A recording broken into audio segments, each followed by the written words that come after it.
Hello everyone, I am Sandeep, your physics teacher. और आज हम लाइट चैप्टर में स्फेरिकल मिरर के बारे में पढ़ेंगे। आप लोगों को मैंने लास्ट टाइम बताया था मिरर्स टू टाइप्स के होते हैं, plane mirror and spherical mirror. So plane mirror जिनका रिफ्लेक्टिंग सरफेस प्लेन होता है, एक स्ट्रेट होता है, तो उसे कहते हैं हम प्लेन मिरर। और स्फेरिकल मिरर किसे कहते हैं? The spherical mirror is that mirror whose reflecting surface is the part of a hollow sphere।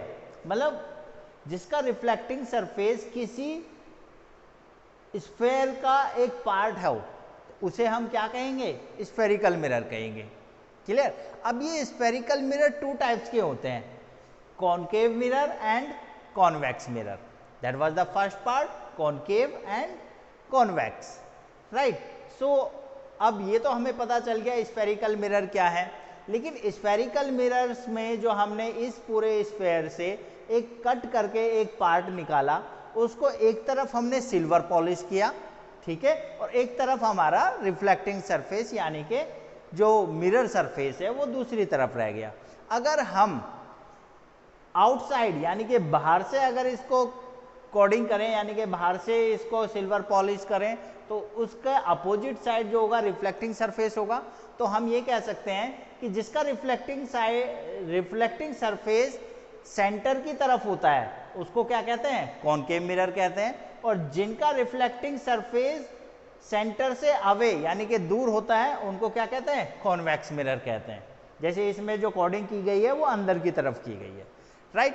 सो किसे कहते हैं? कॉनकेव मिरर और convex mirror.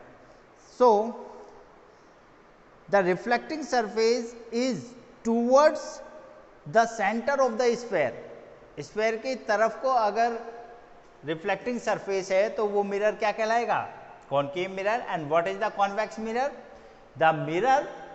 The spherical mirror whose reflecting surface is away from the center of the sphere। Clear? So that was the definition of concave mirror and convex mirror. Now मैं आपको ये diagram थोड़ा सा समझाना चाहता हूँ। इससे रिलेटेड जितने भी टर्म्स हैं फिर वो हम यहाँ से इजीली डिफाइन कर पाएंगे। जैसे 5 टर्म्स हैं, तो जैसे ये एक स्फेयर है, एक होलो स्फेयर है, हमने इसका इतना पार्ट कट किया, इसको बाहर से पॉलिश किया। सेम एज इस होलो स्फेयर का इतना पार्ट कट किया और इसको अंदर से पॉलिश किया, राइट। तो जिस स्फेयर से ये कटके बने हैं उसको कहते हैं सी, द सेंटर ऑफ कर्वेचर, ठीक है, उसको सी का नाम दिया गया। और जो मिरर का जो मिड पॉइंट होता है उसे कहते हैं P, that means pole, right. इसको कैसे डिफाइन करते हैं वो हम अभी बताएंगे।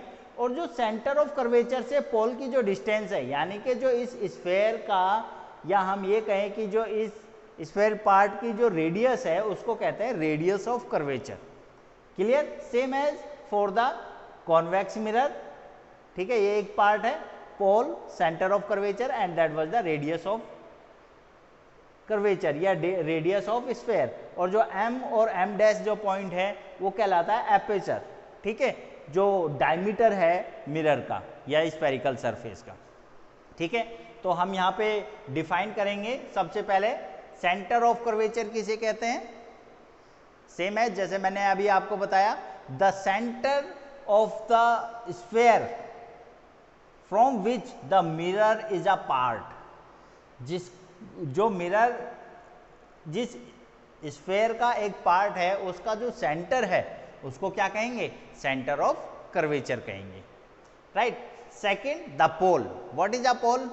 पोल is the mid point of the mirror, mid point of the spherical mirror. जो सेंटर पॉइंट है, मिड पॉइंट जो है मिरर का, उसको हम क्या कहेंगे?